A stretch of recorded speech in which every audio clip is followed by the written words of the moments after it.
Hello everyone. तो हाजिर हूँ मैं आज आपके सामने एक बहुत ही बेहतरीन सीरीज की एक्सप्लेनेशन लेकर। इस सीरीज का नाम है इनटू द बैडलैंड्स और ये सीरीज की डिमांड की है एड्यूबेस ने। और सच बता रही हूँ दोस्तों, इतनी अच्छी सीरीज है ये कि एक सेकंड भी नहीं लगता कि आप अपना टाइम वेस्ट कर रहे हैं। इसकी IMDb रेटिंग है 8 और ये रॉटन टमाटोज पर 83% तक फ्रेश है। मेरी रिक्वेस्ट है आपसे कि इस वीडियो को एंड तक जरूर देखिएगा क्योंकि बहुत ही इंटरेस्टिंग कहानी है। इस सीरीज के 3 सीजन्स हैं और मैं पहला सीजन एक्सप्लेन करने वाली हूँ। इसमें 6 एपिसोड्स हैं और मैं 3 वीडियोस में इस पूरी सीरीज को कवर करूंगी। तो बिना किसी देरी के आइए वीडियो शुरू करते हैं।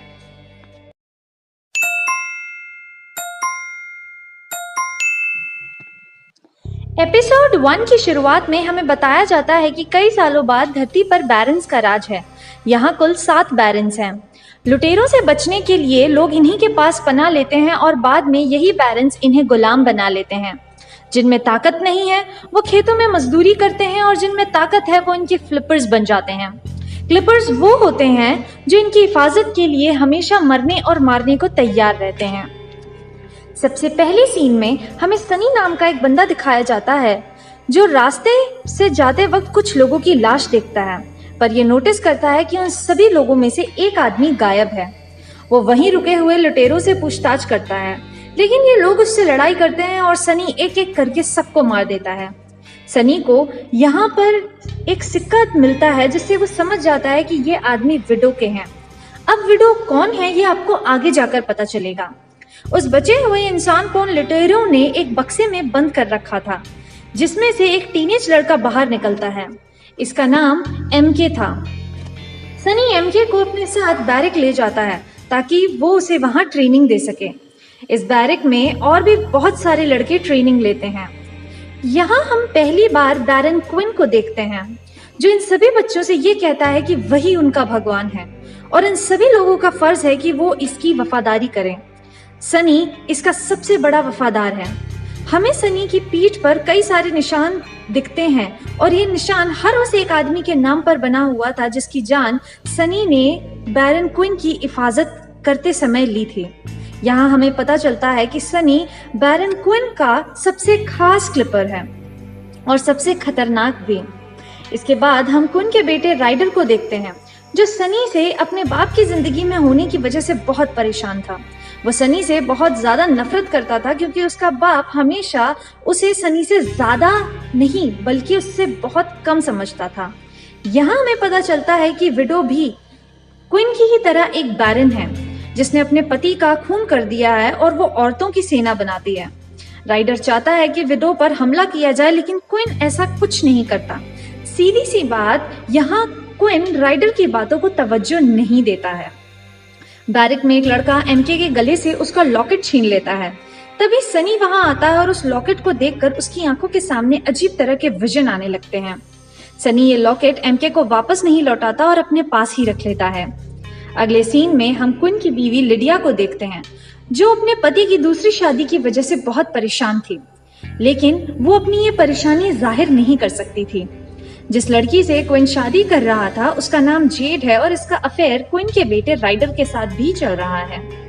दूसरी तरफ हम देखते हैं कि सनी के पास सेम वैसा ही कंपास था जो MK से उसने लिया था। यहाँ हमें समझ आता है कि MK और सनी में कोई तो कनेक्शन है। वो लॉकेट्स को देख ही रहा था तभी राइडर वहां आता है। वो सनी को विडो पर अटैक करने के लिए कन्विंस करने की कोशिश करता है लेकिन कामयाब नहीं होता। जाते जाते वो MK का लॉकेट भी अपने साथ ही ले जाता है। सनी अपनी गर्लफ्रेंड वेल से मिलने जाता है जो उसे बताती है कि वो प्रेग्नेंट है और वो इस बच्चे को जन्म देना चाहती है, लेकिन सनी ये कहकर बच्चा गिराने को कहता है कि वो एक क्लिपर है और क्लिपर्स को फैमिली रखने की इजाजत नहीं है, इससे उसकी और व्हील की जान खतरे में आ जाएगी। उसी रात MK पर फिर से वही लड़का हमला करता है जिसने उसका लॉकेट लिया था। इस लड़ाई में MK के हाथ से खून निकलता है और खून निकलते ही उसकी आंखें पूरी काली हो जाती हैं और उसे 3 सेकंड भी नहीं लगते उस लड़के को चारों खाने चित्त करने में। ये सब होने के बाद MK खुद भी बेहोश हो जाता है। ये सारी चीजें सनी देख रहा था और वो MK को अपने साथ ले जाता है। सनी एमके से उसके इस तरह की बर्ताव की वजह पूछता है, लेकिन एमके उससे यही कहता है कि वो खुद भी नहीं जानता कि ये सब क्या है। वो इज़रा से है और अपनी माँ के साथ लुटेरों से बचने के लिए भागा था, लेकिन रास्ते में वो अपनी माँ से बिछड़ गया और अब उन्हें ही ढूंढना चाहता है।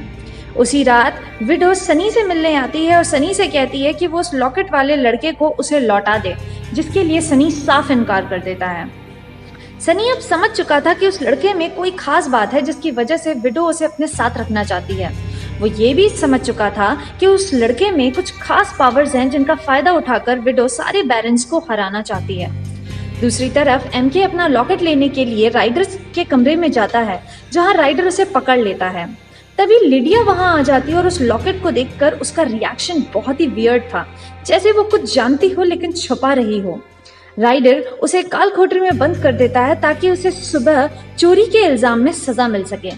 लेकिन उसी रात एमके सनी को वहां से भागने में हेल्प करता है और ये सब लिडिया देख लेती है।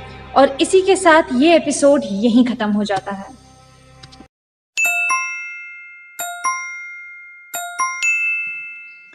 एपिसोड 2 की शुरुआत में हम देखते हैं कि राइडर ने विडो को मारने के लिए गुंडे भेजे थे, लेकिन विडो अकेले ही उन सबको खत्म कर देती है। एमके भागते भागते विडो के एरिया में पहुंच जाता है, जहां उसे विडो की बेटी टिल्डा मिलती है, जो उसे अपने साथ अपने घर ले आती है। क्विन सनी से पूछता है कि क्या उसने एमके के पेंडेंट को पहले भी कभी देखा है, तो सनी इस बात पर साफ इनकार कर देता है। ये सब लिडिया देख रही थी, मगर वो कुछ भी नहीं कहती। विडो के घर में एमके को वीआईपी ट्रीटमेंट मिलता है, क्योंकि विडो उससे उस लॉकेट वाले लड़के का पता लगाना चाहती थी, लेकिन वो ऐसा कुछ भी नहीं बताता। विडो को उस पर शक था कि ये वही लड़का है, लेकिन वो अपने शक को यकीन में बदलना चाहती थी। वो अपनी बेटी से कहती है कि वो एमके को चोट पहुंचाकर उसका खून निकाले ताकि उसकी सोई हुई ताकत जाग जाए, लेकिन टिल्डा ऐसा कुछ नहीं करती। वो अपनी हथेली काटकर एमके के गालों पर खून लगा देती है, जिससे विडो को यकीन हो जाता है कि एमके वो लड़का नहीं है जिसे वो ढूंढ रही है। एमके को बेकार समझकर विडो उसे कुछ लुटेरों को बेच देती है। पिछले कई दिनों से क्विन की तबीयत काफी ज्यादा खराब थी। वो सनी के साथ डॉक्टर से मिलने के लिए निकलता है। यहाँ सनी को पता चलता है कि ये डॉक्टर कपल व्हील के अडॉप्टेड पेरेंट्स हैं और उसकी माँ व्हील की प्रेगनेंसी के बारे में सब कुछ जानती है। डॉक्टर क्विन को बताता है कि उसके सर में एक ट्यूमर है और वो ज्यादा दिन का मेहमान नहीं है। क्विन को डर है कि उसकी दुश्मन इस बात का फायदा उठा सकते हैं, इसलिए वो सनी से इन दोनों को मारने के लिए कहता है ताकि उसके जल्दी मरने की खबर बाहर ना फैल जाए। लेकिन सनी इन्हें मारने से साफ इनकार कर देता है, क्योंकि ये दोनों बेगुनाह थे। क्विन खुद ही सनी की तलवार से इन दोनों को घर के अंदर जाके मार देता है और सनी सिवाय देखने के और कुछ नहीं कर पाता। अपने पेरेंट्स की मौत से व्हील टूट चुकी थी और अब सनी बैडलैंड से निकलने का फैसला कर चुका था। अगले दिन राइडर को टिप मिलती है कि कोई उसके बाप की अफीम चुरा रहा है, लेकिन ये सब एक ट्रैप था ताकि राइडर और सनी को एक साथ मारा जा सके। ये वही आदमी था जिसे एमके बेचा गया था। इसने एमके को बाहर गाड़ी की डिग्गी में बंद करके रखा था, लेकिन एमके जैसे तैसे गाड़ी से बाहर निकलता है। अंदर सनी और इन लोगों के बीच में काफी लड़ाई होती है। तभी एमके अंदर आकर इनकी मदद करता है। यहाँ एमके फिर से सनी को भागने की बात कहता है, लेकिन सनी उससे कहता है कि वो सिर्फ एक शर्त पर उसकी मदद करेगा। वो उसे ट्रेनिंग देगा और उसे व्हील को भी अपने साथ लेकर भागना होगा, जिस पर एमके राजी हो जाता है। वो घायल राइडर और एमके को वापस क्विन के पास ले जाता है, जहां वो क्विन से कहता है कि वो एमके को ट्रेन करना चाहता है। इसी के साथ ये एपिसोड यहीं खत्म हो जाता है। अगर वीडियो अच्छी लगी हो तो लाइक ज़रूर करें। ऐसी ही इंटरेस्टिंग कहानियों के लिए हमारे चैनल को सब्सक्राइब करें और सबसे पहले वीडियो देखने के लिए बेल आइकन दबाएं। मैं ऐसी वीडियोस लाती रहूँगी।